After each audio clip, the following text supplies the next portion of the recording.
Hi, today is September 17th, 2011. Today I'm going to do a grief presentation. Actually, it's on the grief family, and it probably isn't going to be brief. Again, I just had some new experiences in some of the genealogy work I've done, so I decided maybe I should explain it, what my findings are, and what new things I've come across, and the new methodology that I used, etc. So I started out, I guess I'm looking at my cheat sheet over here, I should bring it over here so I dash away from the camera. I started out where, of the subject individuals, the line I'm working on, there was an ancestor named Michael Grief who had married a Marianne Loker. And the best I could do before I started my most recent process here, and I'm going to go through the process of how how the evidence led me to the conclusions that I've come to. I knew that he had a father named Adrian and a mother named Barbara, which the assertion was on the family trees that have been compiled and shared in Ancestry.com that this Barbara's last name was Auer. I haven't drawn that conclusion yet. I hope to be able to draw that conclusion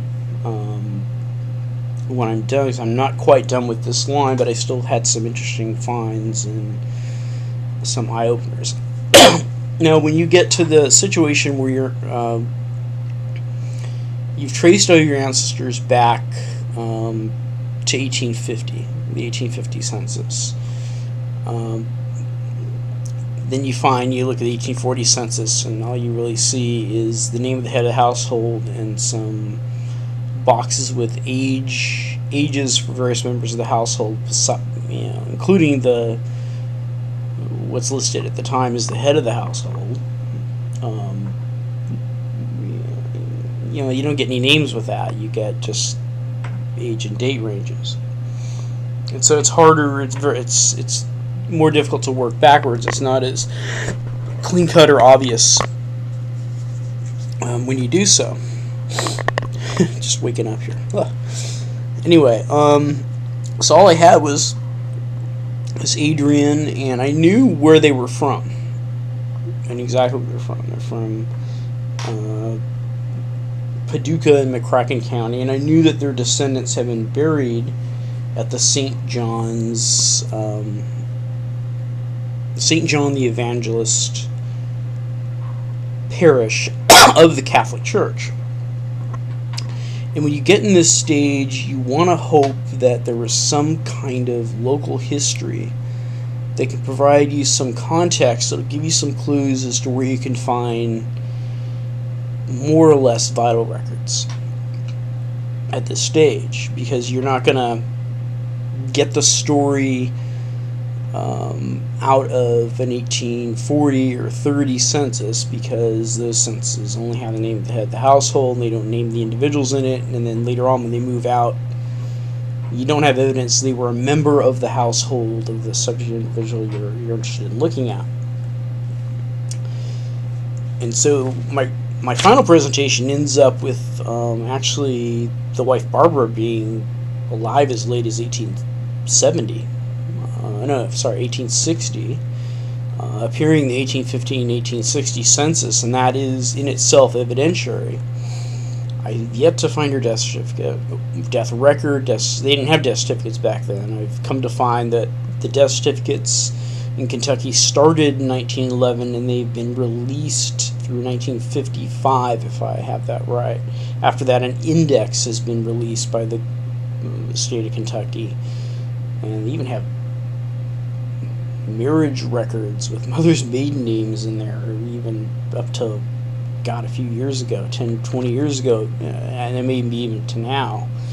But I digress. So, anyway, I had this information. I had Michael, Barbara, and Adrian, and there were two books that have been scanned and put online. One is at Google Books and one is at archive.org that helped me move further back, because they contained very small piece of information, really, about this family, but it was enough for me to take seriously the result of a search that I had found and pursue it under the theory that all the people that had arrived on this one ship with Mother Barbara and a father, either Andrew or Adrian, as it was transcribed, no Michaels amongst the group, but instead, if I have this right, a Wendell. And it wouldn't have, I'm telling you, if I hadn't seen this other set of records, I wouldn't have followed this. I would have thought, well, this is a false positive, it's close, but because the the ship, and I also needed to know where they'd come from, and that helped solidify this record. In some of Michael Grief's later censuses, he says he's from Saxe, Coburg, which became Saxe, Coburg, and Gotha, which later became Prussia, which later became Germany. But armed with that information, I was comfortable enough, or confident enough, to at least try the lead, and if it burned out, it wouldn't go anywhere. But this ship arrived at the port of New York, which, by the way, I haven't checked ellisisland.org, and I may want to do that. So, what accounts am I talking about that led me to accept or look further into the passenger and immigration list? A set of 10 people that arrived on 29th July 1834. Well, if I can find it. There's a book. The book at archive.org is published by the. Actually, this is the book. I think this is the. No, this is the book of Google Books, and this is a more recent publication. This was published more recently than 1920. Okay, so every picture that I'm going to show are actually screenshots of a selected area of the image that appears at Google Books. And in the first part that relates to this family, on page 139,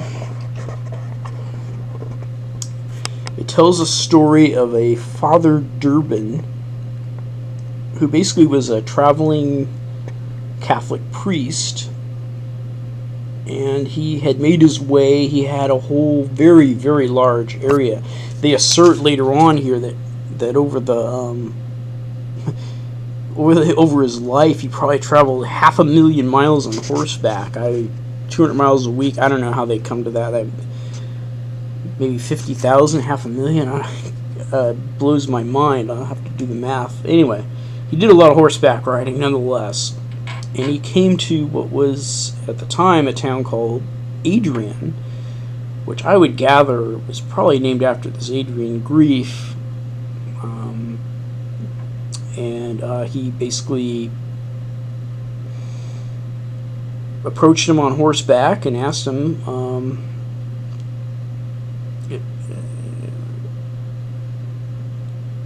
if they were Catholic, and they said, "Yeah, we're Catholic."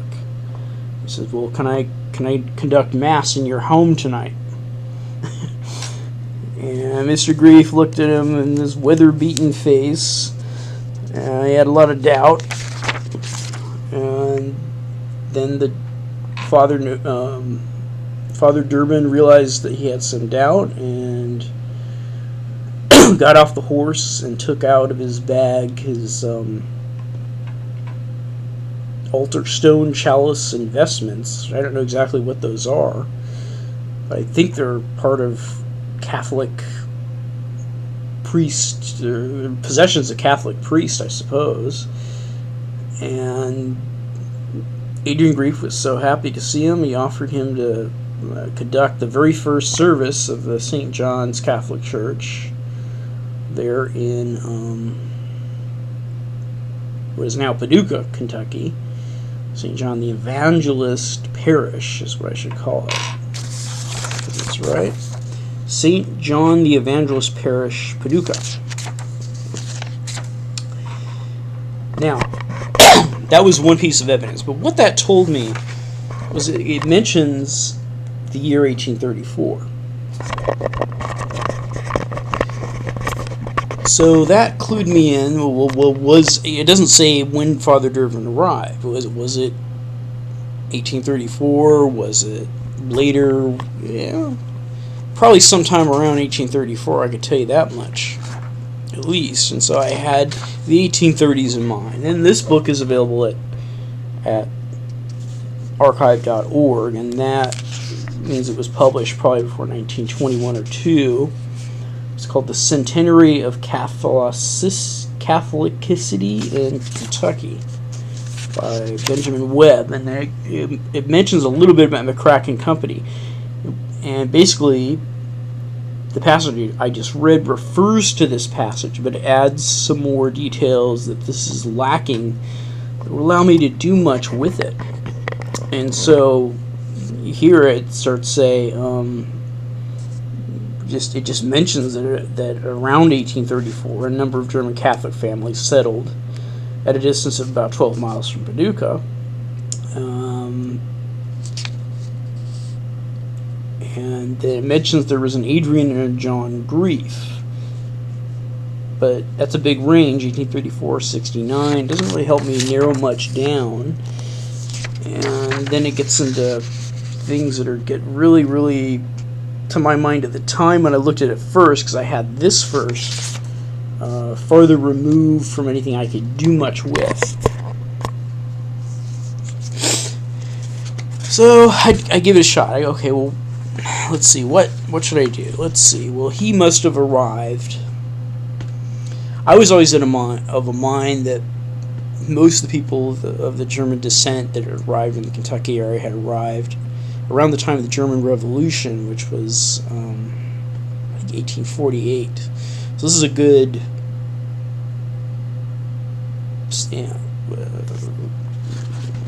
33, I think, here, or 34 that it mentions is a good 14 years prior to the German Revolution, in which Germany became a united country once again.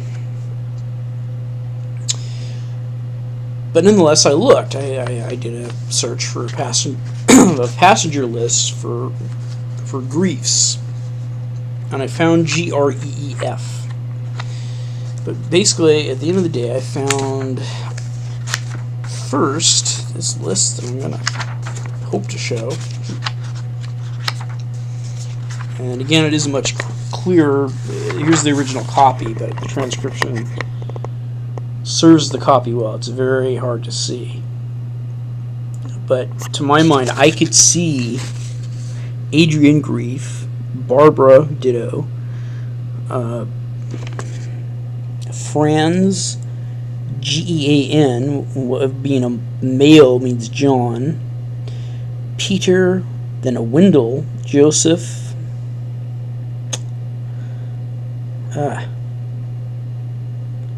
maybe I can't read the next one, then a Victor, Jacob, and then a Jacob in this party, and then it starts with the Hankey or something. Well, they left it, that document was written. See, these passenger lists, the way they worked is when people got on board the ship, that's when they write their names on the manifest, and then when they arrived at wherever they were going, they would give that manifest, to the port authority they arrived at. But this was written apparently at, it's hard to see, it's too blurry, but apparently it was written at Le Havre, France, Lavre. So when I see Gean for John, I know that's the French for John. Okay, but they still use the German for Franz. And this transcription here has an Andrew and a Barbara and a Wendell. Oh, okay, well, let's just see what happens when I look at these things. Since I had luck has it, it has their ages on this list right here. So what I have is in effect a census. I also have a record up here. It says that they came from Saxe, Coburg, and we're in the 1830s. Well, this is looking pretty good. We got a wife named Barbara, but all I have, where's Michael? I'm thinking to myself. Turns out Wendell is Michael. So I put the I assumed this Andrew was actually Adrian. Put Barbara in, put Franz, John, Peter, Wendell, Joseph, Maria, and Nicholas and Jacob in there as children. And I went about doing census records for people born in those years, as indicated on the passenger list, that were from Germany, that had the last name Grief, and I only found them in McCracken, Kentucky. So, guess what? I have a census now. I have something that tells me the story. And so, thanks to the book that was published by the Catholic Church, and by the way, let's just go back here. But there's another book, there's 2 points I'm going to make. There's another book that is called the Sesquicentennial it's the 150th anniversary book for St. John the Evangelist Parish at Paducah, and in it has a lot of vital records of various people that were there. One person had gone so far as to transcribe some of the baptismal records for the Englerts that I believe appear in that book. Although it may not. They may have asked the parish to give them the information, and they did. And there's another set of records that definitely comes out of that book that I do not have. Its closest copy to me is actually in Paducah at the McCracken County Library, so I'm told, from WorldCat, or at in the Library of Congress. So, and another one at the Wisconsin Historical Society. And in 2 out of 3 cases, I'd have to pull favors and ask a friend of mine to go to either one of these places to retrieve the records, and or see if I could just get help from the Wisconsin Historical Society. The other ones are at Cincinnati and various other places that I doubt anybody would have any interest in helping me out. But I'm fortunate. But I have to, really ask myself if I want to ask these people to do that, to go out of their way when there may be another way for me to get the information. But I digress. The second point I was going to make, and this has to do with copyright, and I'll tell you. Now, personally, I have yet to finish a project that I'm working on, and I do want to finish it. And I do want to release it, and I do want to publish it, and I do want to. It was such a big project that I do want to have some compensation for it, and that does that. So, and the end result it's going to be in copyright for some time. But I certainly don't want my book, if I ever publish it, it's going to be about the Chichester family, to ever be in copyright longer than it's available for sale on the shelves anywhere. And I'll tell you, this book here, I'm very lucky that Google had gone in there, and I'm very lucky that whoever published this allowed people to see snippets or portion or a mostly obscure review of this book that's at Google Books. I don't even know the name of it.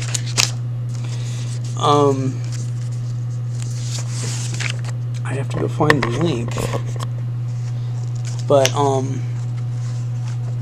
a little tired right now. But if and when I do publish my book, I will have a special copyright portion in there to say that after 5 years, it'll be out of copyright. and it'll be available. There's no restriction on it, and available at Google Books and all that. Because if unless it goes into reprint, I guess that's what I'll say, and I don't know if it will. Most genealogies don't. That's if I ever finish it. I have some serious questions. I have to narrow down my scope, I think, to just a name study. Unfortunately, I myself don't have a Chichester as a last name. So I wouldn't be in it if I did that. I don't like forgetting about people, but it's just so huge. It's almost too difficult to deal with. But I'm digressing. Okay, so on this, so I have it. So I have a census record, and I have now, I know that they left Le Havre, France, if that's how you pronounce it. They came to New York, arrived on 29th July 1834, and then they made their way to McCracken County, Kentucky. Now I have a bunch of names and birth dates, but I don't know what happened to any of these people.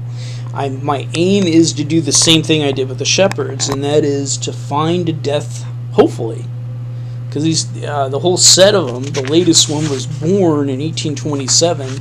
Kentucky didn't have death certificates as such with that prescribed and asked the reporter of the death to provide the name of the mother and father. I can only hope that one of these children would live as long as 1911, and on the death certificate, hopefully it's been scanned and put online, and within it I could find the last name of Barbara, wife of Adrian. Because I don't think I'm going to be able to find a marriage record in Saxe, Coburg, Gotha, Prussia, or Germany now. I might. You never know. Sometimes the Mormons have been good about going in and getting parish records at various places in the world, but they by far don't have a complete world scope, as far as I know. And so my task is to get in all the information I can. Now, in doing so, I'm going to approach it the same way I approach all my other things, and it's actually more important on the earlier generations to get the full set of siblings. And why? Well, because one of the siblings may have gone to an area where a local biography was done, and in that local biography it may say that the subject individual, hopefully one of these children,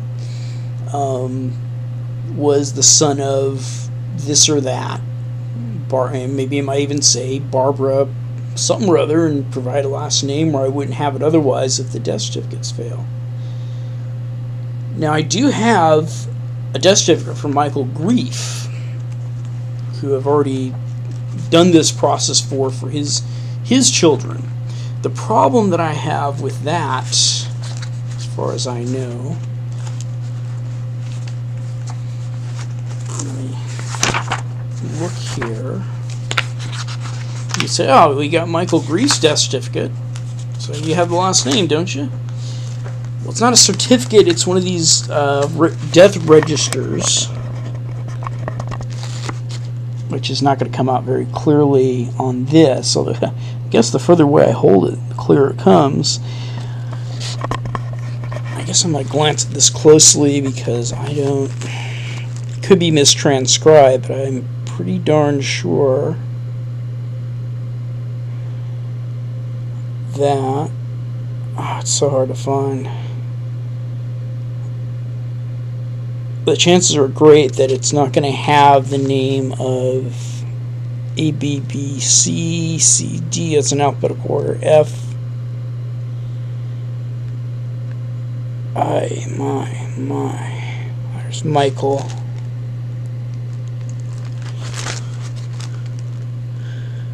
Yeah, I shouldn't have this kind of pause time, but whatever.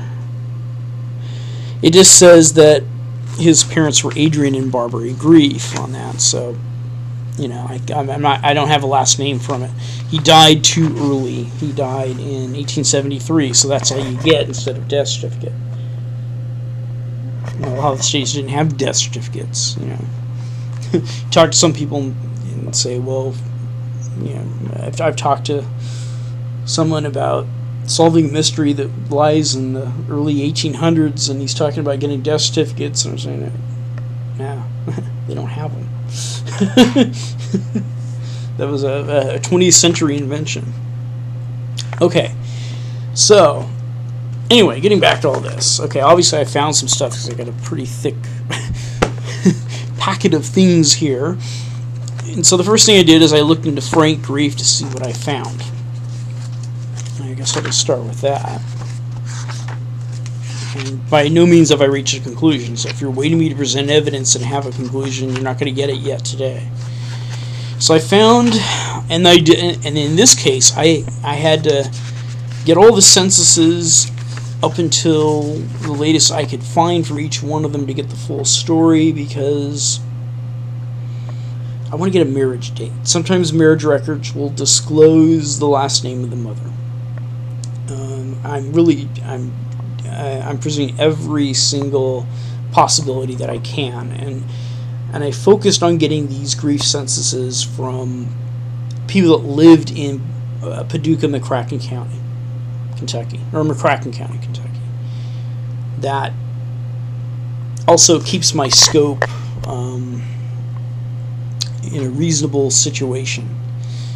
I have that they were born in Germany. I have them on the ship, and I have them in the place where I expected them to go. So it's a very, very good. It's almost impossible these wouldn't be the same people.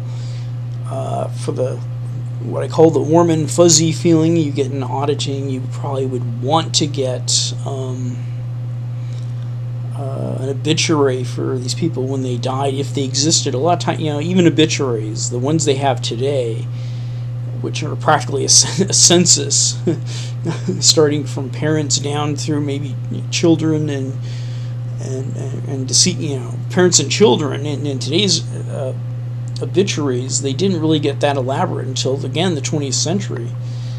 Sometimes they were elaborate. In the case of Martin Englert, the one that I read in the last presentation I did, that one did happen to go into his brothers and sisters, but only named them by Mrs.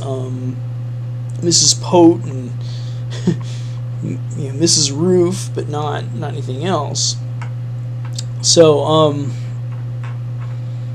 it's not a very strong hope that that'll happen, but it might. I'm mostly hoping that I'm going to get a local biography, and if I get a miracle, I'll get a death certificate for the youngest set. So let's get to Frank Grief here in Paducah, McCracken. And again, I've got him born around 1908, again from Prussia, again in McCracken County. So we got enough matches that we know this is the right family.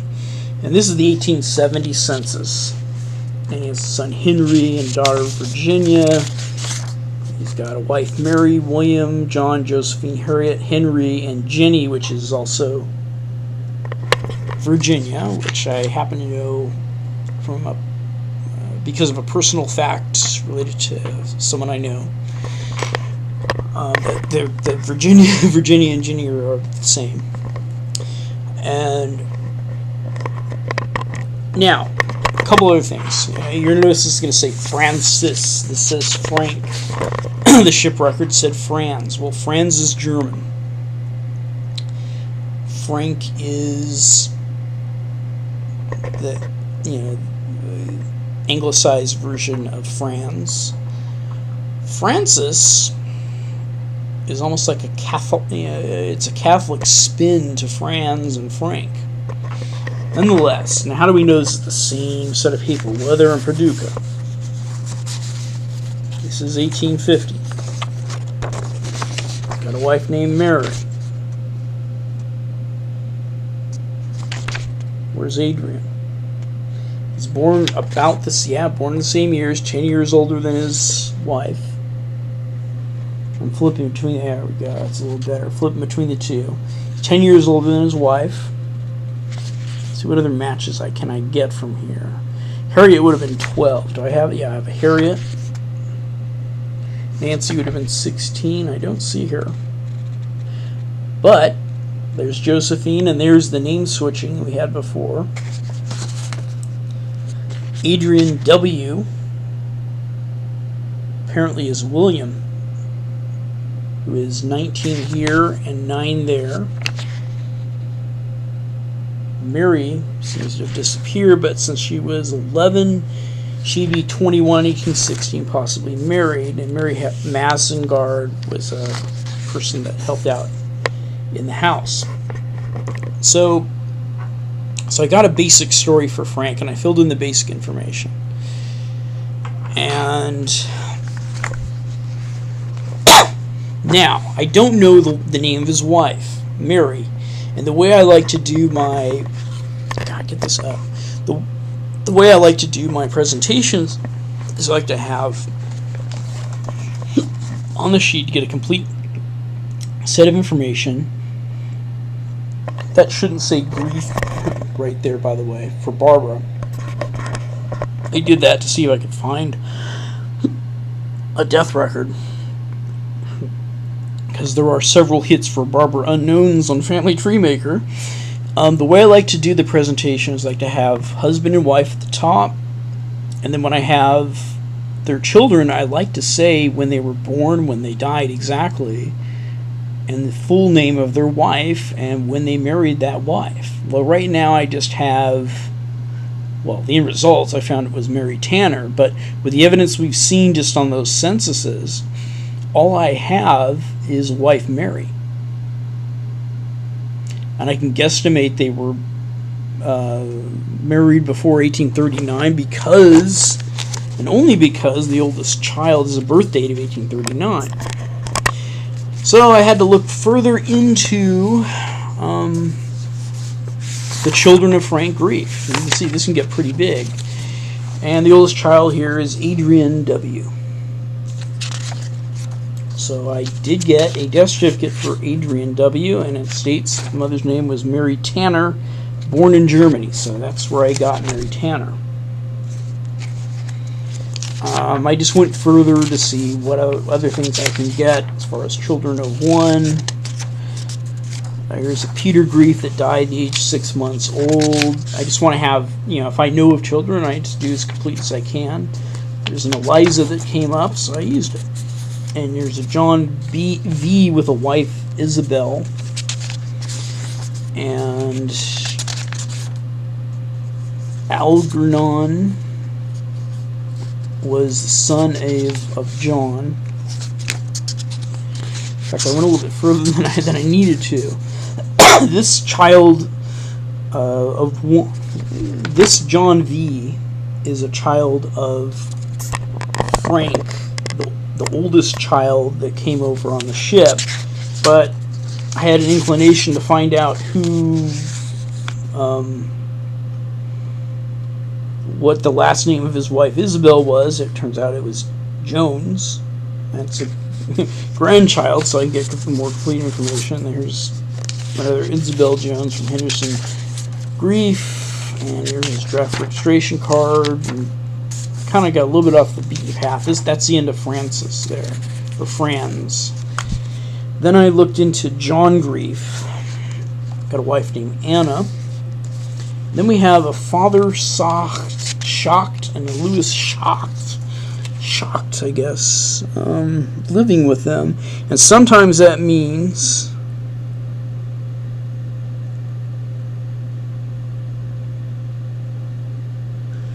if it's a priest, like it sounds like,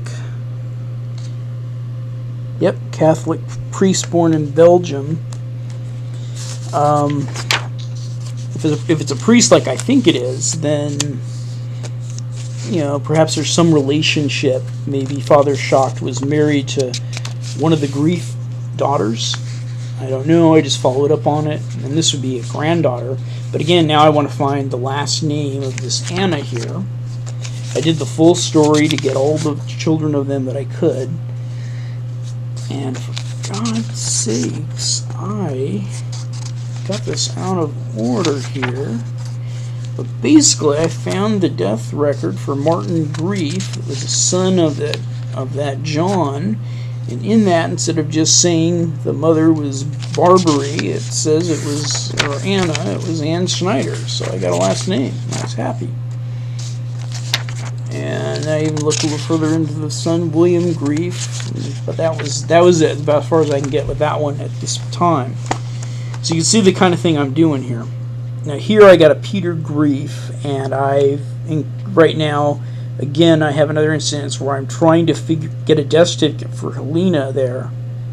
I'm using the last name Grief instead of Unknown to help me find it, and I didn't get anything, unfortunately, but I need to change that. I'm going to actually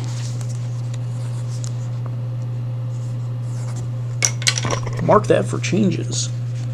So right now, really, as I stand, with the records and the process that I've gone through, I really just I don't know the last names, and I believe that Peter was married twice. Now, Peter happened to go to Iowa, but again, the only Peter Grief in the country in 1850 and subsequent census records of the right age appeared in Dubuque County, Iowa, so I've accepted that. Michael Grief, I had already heavily studied and worked back from, so I already had Marianne Loker's last name. Joseph, but actually I can just show you what I have, because I usually provide all the... Now Peter, the interesting thing about Peter is he seemed to move around an awful lot, if indeed this is the same one, and I have evidence that it is. The age evidence and the last name and his birth location tells me he went to eventually Dubuque County, Iowa. But one important piece of information that at first seemed almost useless is a very small and incomplete naturalization card for a Peter Grief who had appeared at 4 different district courts, none of them being Kentucky, but one being Indiana, one Wisconsin, one Iowa, and Illinois. And so when I see this marriage at Fond du Lac, Wisconsin, with really an uncertain marriage date, so it doesn't really help that much, and to whom is not indicated, I know why they have. It's just the way their database is set up. They actually have a sheet where they actually know who the wife was, but the marriage dates are unique enough that the results of the hits when you search by a date comes back with only a few possible marriages in most cases. And in most cases, you know the name of the wife you're trying to find, so in some cases husband if you're working up from a father who deceased a wife, you'll get the answer you want, so it's satisfactory, but it's a little more indirect. Now, I got the complete set of census for Peter too, to get Peter as well, to get the story, so I'd be able to move forward. Now, I noticed a very interesting thing. Now, of course, eventually the Grief family marries into the Johnson family. And I notice there's a May Johnson here, but this is in Dubuque, Iowa. There's some Bargers or Burgers, and I don't know if they have any. They probably have a relationship to Peter. Probably this Susan Barger is a daughter of Peter Grief. And I bet you if I was able to get a death certificate out of Iowa, which I don't know if I can, at least not at Ancestry, I may have to look elsewhere. I don't know if it's available. I may find that Susan Barger will say her father is Peter Grief and then provide me with the last name of her mother, which is a possibility. So right now it's about collecting possibilities, really. But the corollary is you get a lot of other family trees that may be useful to other people that are studying other lines. So and then he's alone here in the age of 92. And there's 1818, and then now he's with a wife, Lena, who is 13 years younger than him. In 1900 at the city of Dodge in Dubuque County, Iowa. Married for 50 years. Married in 1850, so I got a marriage date for him, and hopefully I got that in there. Yeah, I do. And Lena ends up being Helena. Over here, there's an Ellen.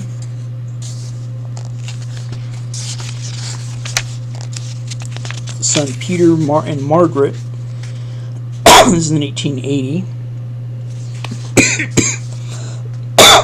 And then the Iowa State Census collection kind of reconciles the Lena and the Ellen, and now there's a Helena and a Catherine that appear there.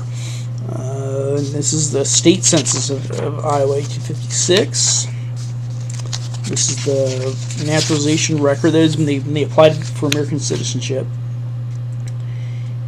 And then in 1850, I noticed, well, we don't have a Helena, we have a Catherine, and instead of being 12 years Peter's junior, she's the same age. And I came to the conclusion he may have been married twice.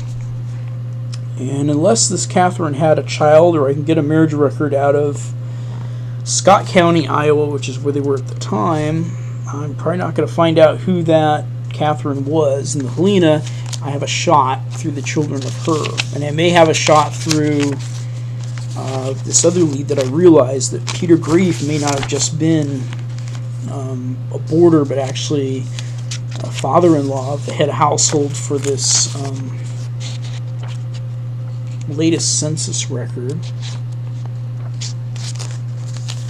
which is, I think, 1910. Come on, taking too long. So I'm going to look to see. There's a Peter right there. So I'm going to look into Peter Barger. I'm going to look into Susan Barger. I'm very interested to see whether this Susan Barger or Berger perhaps has a death certificate and names her father as Peter Grief and maybe the other mother. That's where I hope to go. If I don't get it, I don't get it. It's just, you do the best you can. You look at local biographies, or maybe one out of Iowa. Do the best you can. Okay, so then there's Michael, which I have. This one was interesting. Now, the first child of Michael Grief and Anna Loker was born in Missouri, and always reports that he was born in Missouri. Now, this is Anna Z. Lockwood, and this is a marriage record that I really ultimately don't know. Oh yeah, I do know the source. A book that was released in 2000 of St. Louis marriages between 1804 and 1876, and they said that they interpreted the record that I'm going to show you as her being Anna Z. Lockwood. Now, I know it was Anna Loker. I don't know exactly for sure and with 100% proof that this is the exact marriage date, but I'll tell you it works for his children, because his children are born maybe a few years. His first child is born maybe a year after that in Missouri. Then I don't know what he was doing in Missouri. He didn't seem to have come straight over to Kentucky, but eventually he did find his way to Kentucky. Here's his death record, and here was, again, the disappointment I had was just said Barbara, his gravestone.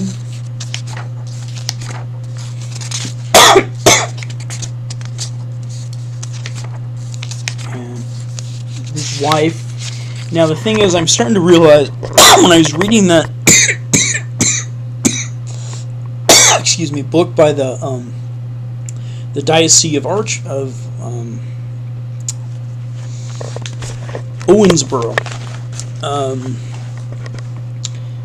that the guy, when he would describe events that had happened in the family, would just tack on a Mary once in a while. So he would say,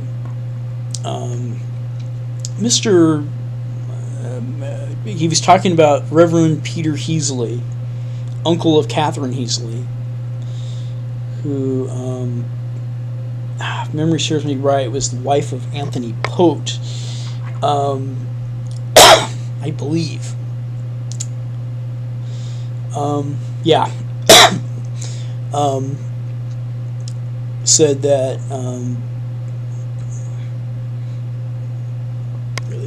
the father, Peter, I'm going by memory, had asked his sister to send her daughter Catherine to help because he didn't have a housekeeper. And it's an ancillary note. There was a brother named Charles that was also sent with her to quote-unquote protect her, whatever that means. But nonetheless, later on in the next paragraph, it talks about, and this very same Mary Catherine married Anthony Pote. They just tack on Marys because they're Catholic, and for whatever reason, that's what they did at the time. It adds to some of the confusion. There's almost too many Marys in in the whole thing. So anyway, so this is Mary Ann Grief here. That's just Ann Loker. You see. This happens to be at Find a Grave. Also at the St. John the Evangelist Church graveyard.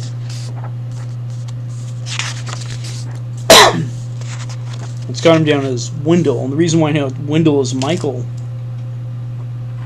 not everybody that's doing the ship manifest is going to get it right when they write down people's names. But I have enough information to know that due to the fact that all of these children with the same birth year arrived in McCracken County, same last name, nowhere else in the country with the same last name, and come from Germany or Saxe. I know this is the same group arrived in McCracken County. There's they didn't arrive. There's no evidence they've arrived anywhere else but McCracken County. And guess what? Their graves are in McCracken County.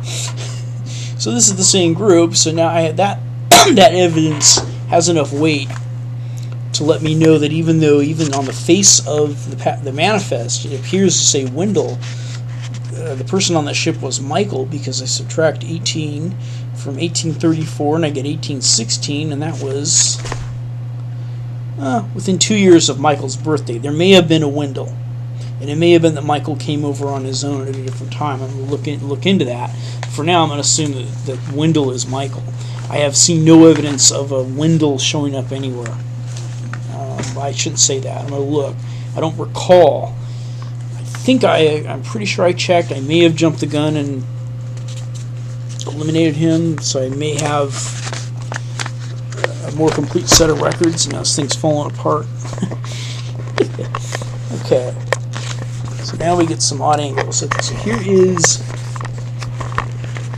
a death record for a Miranda Grief, and this is the wife of Joseph Grief. So I looked for Joseph's records. I found a Miranda and or Carrie as wife. I happened to actually find her death certificate, so that's how I was able to get her last name from her father's last name. There's your Miranda, 1870. I even get that? Come on. There's your Miranda. There's your 1870 census. Okay, that was pretty much the only census record I had found for Joseph Grief. Birthday 1819, which is what they provide here. Next. But then I did find a child of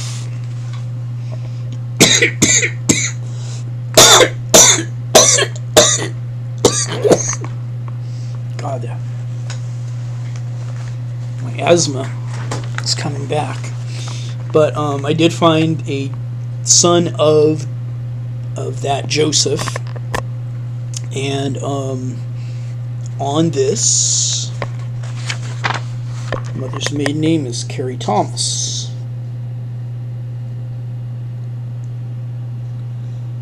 That's probably about as good as I'm going to get.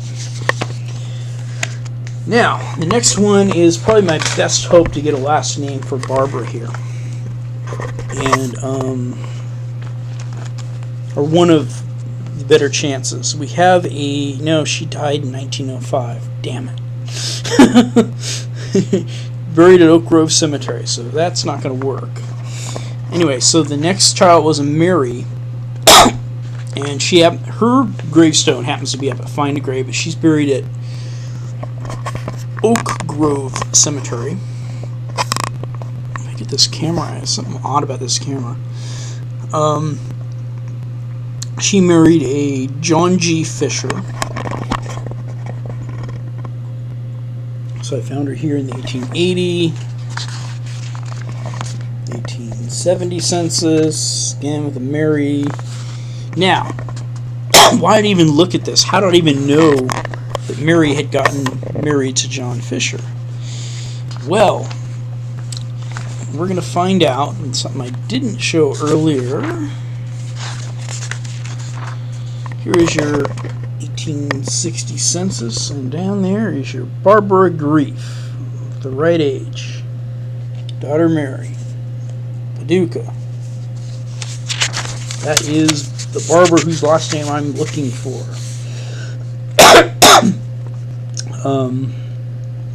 Yeah. She lived till 1860 at least. She died between 1860 and 1870. And was in the Paducah area. In the 1850s, there she is again, but as Barbara Griep.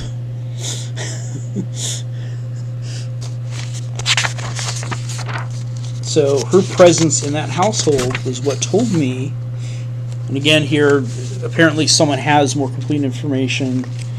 I find a grave calling her Margaret F. Grief Fisher. There's no photograph of the gravestone to give me a birth date, but they provide birth dates from wherever it is they have, and I accepted that. This is the Maria, came over, born 1826. Did I have that right? 1822. That's a mistake I made. For a while.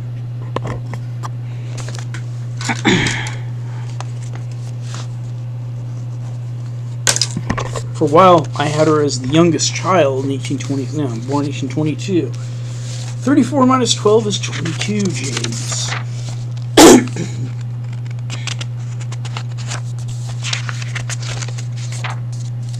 We have the next one was Nicholas.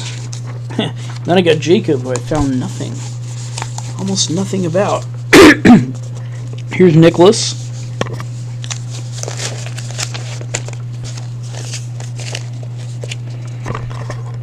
And Nicholas, I happened to find a marriage to Margaret Fitzmorris, but I didn't find that until I first found the child of Nicholas, giving the mother's name of Fitzmorris. Now this must be some kind of messy writing. Have an H grief, probably should be an N. And here's another child of Adrian, mother again Fitzmorris, and here's Margaret.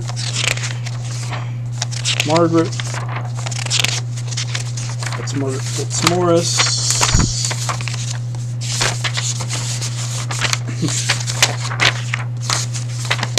Too many records.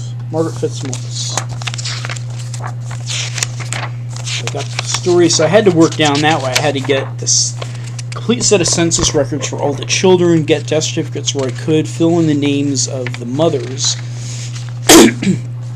and then to get the mother's last name to approximate their marriage dates, and then by getting the youngest child. And then I used that passenger list record as a census record when I was able to have a story to establish that connection between the two. And there's no griefs in McCracken County prior to in the 1830 census, and the reason why is they arrived in the 1830s, and that reinforces the story from the Catholic Archdiocese There's your circle. There it is. It works. So I'm pretty much done with what I've done so far on this line. I guess for the griefs, I'll stop here. Maybe I'll make another one for...